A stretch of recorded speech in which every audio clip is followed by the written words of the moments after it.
I'm Corbett Wall with DV Auction, here with your feeder flash for Tuesday, October the 27th, brought to you in part by Ytex Tags. The bearishness was evidently built in from your negative cattle and feed report, as the board absorbed it pretty well on Monday, and kind of encouraging that your board didn't hit it too bad, and it kind of hit it in a way that makes sense, because you know, it's supposed to hit your feeder cattle and your out front fat cattle.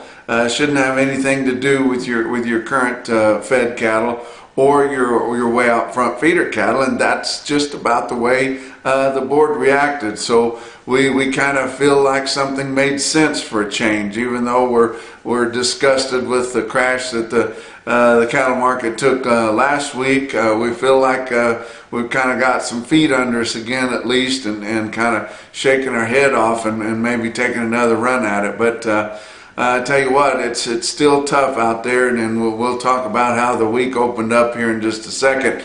I occasionally ask you guys to lift folks up or to give prayer for people, and I'm going to do that again on this visit. A very good friend of mine by the name of Doug Willett, and many of you guys know him. He's a longtime cattle buyer from southern Iowa. He's kind of vertically challenged, but we're going to give him a pass on that. But he's got a pretty invasive procedure happening this week, and he needs all the help he can get. So I'm going to ask you guys to be thinking about him. I don't think you have to necessarily get down on your knees. I think if you're driving down the road and you just kind of get into that personal space and think some positive thoughts, I think all that works. So if you guys have helped me out there, I'd sure appreciate that. But just continued on Monday, these calves are just getting hard to sell. I was talking to an auction owner that also auctioneers the sale in central Missouri there, Jack Harrison. He just said, oh my gosh, it's just a tough day when you've got a lot of those calves to sell. They just don't have very many friends out there, and just wished it was as easy to sell those calves as it is to sell the few yearling feeder cattle that you have out there, because there's just not too many places for them to go. And one thing about them is, you know, the calves, you know, the weather's starting to turn, but it's getting cool. Those calves are feeling good when they come in. Even those that aren't weaned, they look awful good. They've got a good coat of hair on them. A lot of those cattle, especially getting the northern plains, have had snow on their backs, and they're thrifty and they're looking good. And man, it's hard for people to pass them up, but they just don't have any orders for them. And the guys that are tempted to do something, you know, they've got to remember, you know, one of my main rules of thumb, and that is you never buy anything that you don't plan on giving a better home to than what they've already had. And that goes for cattle, dogs, and women. And I've been burned on those before. But, you know, if those cattle are coming in looking that good, you know, what are you going to do for them? There's very, very few places to turn cattle out. There's no winter wheat pasture to speak of at all down here in the southern plains. There is if it's irrigated, but you know, if there's not any wheat around, those guys are going to make a crop out of that, and a lot of those farmers may not let you turn out on there unless it's their own, and then of course they'll take care of that. But there's very little stockpiled grass out there. But you know, if those are ranch calves, or they've been coming off of a pretty good sized producer, likely those calves have been getting creep. They've been getting some pretty rank hay, and top it off with a side of mother's milk. That's pretty hard to compete with, guys. And I'm not sure what you could find to give them that they would like any better. And now with some of our feed costs escalating right here as we're going through the latter parts of harvest, it's hard to pencil out, you know, shutting those cattle up and putting them into some type of a growing yard or something. And as unreliable as our feeder market is down the way, you know, likely if a guy's got bunk and a way to feed them, he's gonna feed some fat cattle out instead of running a growing yard. But anyways, it's just tough around. It's the end of October. That's the way it is. But like I said on our last visit, we're getting hard freezes everywhere. tell you what, is an ice rink in the Texas Panhandle. On Monday, a lot of things were shut down, hard to get around. I'd planned on going down to Gainesville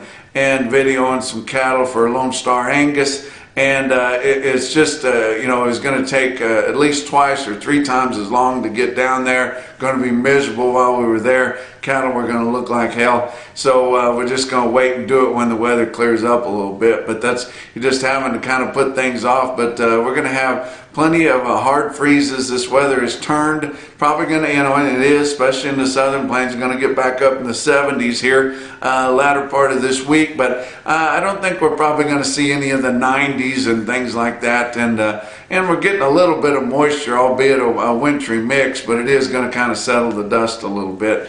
But let's look at the board for Monday. October live cattle futures up 62 cents at 103.97. December was down 17 at 103.40. Going out from there on your live cattle contracts, and they were mixed to mostly higher, down 22 cents to up $1.12. So like I said, that's kind of the way we would have expected something like that to happen following that bearish cattle and feed report. Our nearby October live cattle, that they were on the positive side, and our out fronts were just a little bit off, but it feels like we've got a footing underneath us.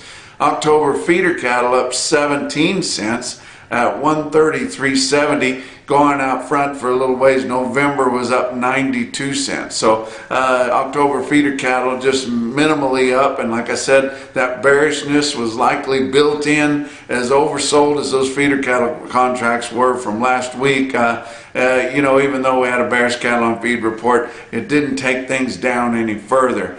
Look out front on your feeder cattle down the road, up 67 cents to up 122, and the commodity people were telling me that the charts were looking like feeder cattle were oversold last week, and so we're due to have a little bit of a rebound there, and likely your grain's backing up some. Your weighted average on last week's fed cattle trade in your 5-area feeding region totaled up to be 77,900 head. That's not a real good movement. You guys know I'd like to see at least 100,000 head sell negotiated in the 5-area each week. You know, doesn't seem like that long ago, 25 years ago, when I was reporting those sales in the Texas Panhandle and in some of your other 5 areas too, for USDA Market News. We'd get 100,000 head in each of your major areas, and for sure Texas and Kansas and Nebraska always get 100,000 in each of those. Now we can't even scrape together 100,000 for all 5 areas put together, and then we get down to less than 78,000. That's not very good movement, guys. That's not a active, fair, competitive type of a market, and very little transparency there. But you compare that 77,900 to a week ago, we had 92,500 head, and then the same week a year ago was 72,400 head. Your live sales of steers and heifers 102 to 106.50 through the week last week, with a weighted average on live steers of 105.07, down $2.45 for the week. Your dress sales were 162 to 166.50, or 166 even, excuse me, with a weighted average on dress steers of 163.95. That was down $4.40. And occasionally we'll catch up a little bit. Some of your weighted averages on your dress sales have not been down as much when they were down. And then now we caught up, down $4.40 on the weighted average on dress steers. Nationwide negotiated sales 93,200 head, which, like I said, is not very much, especially when you compare it to your formula trade, 277,100 head. That's the tail wagging the dog, guys. We've got to get something done about that. Your negotiated grid nationwide, 23,800 head, next to nothing. Your out front sales compared to your cash, we had 28,000 of the 93,200 that were for the 15 to 30 day delivery, and that's about 30%. That's a little bit more than usual. And your packers were aggressively trying to buy those cattle at the lower prices out with time on them, and why people were selling them. Like I mentioned last week, I have no idea. You're giving up all your leverage when you do that. Didn't have much sales at all to speak of on Monday. A few loads of cattle traded in the northern plains at 103 for the most part, and 163. Box beef cutout values continued their trend on Monday, with choice showing some support and selects really sharply lower. But choice cuts on Monday afternoon, 207.83, up 34 cents. Selects 188.49, down $2.91 just for the day's trade there. So now we've got well over a $19 spread on that, and man, that really does seem out of whack, because our grading percentage is so good with these big heavy carcasses that we're slaughtering right now. The cattle are grading 80% choice or better. There's not that much select product on the market there, and there's a lot of places that feature select products. So it's unbelievable to me how weak our select market is for wholesale beef. Let's look at your feeder cattle market. Your real-time index on DV auction late in the day on Monday at 132.53, only down 12 cents from the end of last week. So we are seeming to shore up things a little bit. Some of our late week sales really fell off there a long ways, and like I told you, last visit was $6 to $8 lower, and a lot of spots $10 in your sale barns. But even though some of our trends are lower to start the week out, a lot of these early week trends are just catching up with the full brunt of the loss from last week. And like I said, our index level is only down 12 cents from the end of last week, and so that's showing that we're starting to get a little bit of legs under your feeders too, albeit at lower levels. But your big sales on Monday, Oklahoma City, they weren't that big, guys. 3,300 head at the Oklahoma National Stockyards in October. When would you remember that? But, people just, they can't get excited about bringing cattle in when they know the market's going to be down.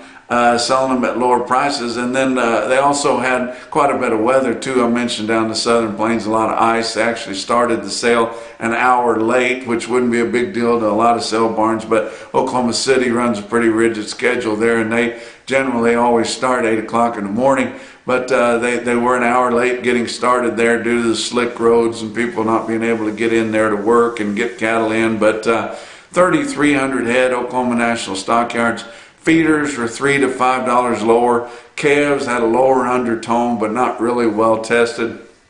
Joplin Regional Stockyards, only 2,700 head in Joplin. And that's unbelievable. You look at a week ago, that 2,700 head, compared to a week ago, they had 4,800, and a year ago, the same week, they had 6,100 in Joplin. So really running light receipts, and for a lot of the same reasons there in Joplin. But feeders in Joplin were steady to $5 lower. Calves a full $2 to $5 lower. And the market's just tougher all over. But like I said, it's not really any tougher than it was in some of your late week sales last week. And a lot of those Thursday and Friday sales were a full $10 lower last week. And so these markets on Monday are just kind of catching up with that. Did have a lot of calf specials around. Winter Livestock had calf specials in both La Junta, Colorado and Pratt, Kansas. And selling on the same type of market. It's a buyer's market, guy. It's tough all over, and if you got a place to go with some calves, you can kind of have your pick and probably get those calves put together cheaper than what you thought they were going to cost, or what you told your customer they were going to cost. But Russell, Iowa, Russell Livestock, 3,400 head. When's the last time you remember Russell, Iowa having heavier receipts than either Oklahoma City or Joplin? But up there in Russell, Iowa, of course, you get up in the Midwest, people still operate whenever they have bad weather, mainly because they take care of the roads.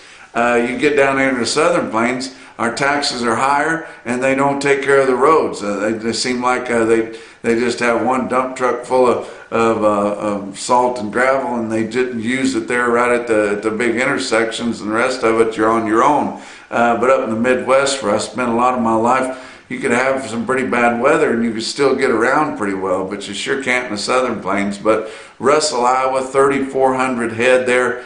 Steers weighing over 6.5, $5 to $9 lower.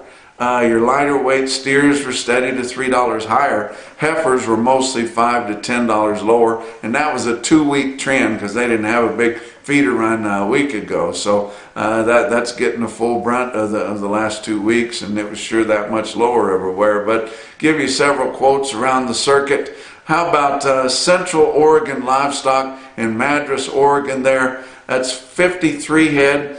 471 pound steer calves there, bring $164. That's a pretty good quote, guys. Pretty good for anywhere, especially way out in the northwest there. But how about Callaway Livestock Center, Central Missouri, right there at Kingdom City, Missouri. 66 head, 760 pound feeder steers at $144. That's very good. Faith Livestock Auction, Faith, South Dakota. They had about 2,500 head there, a lot lighter run than what they've been having at Faith.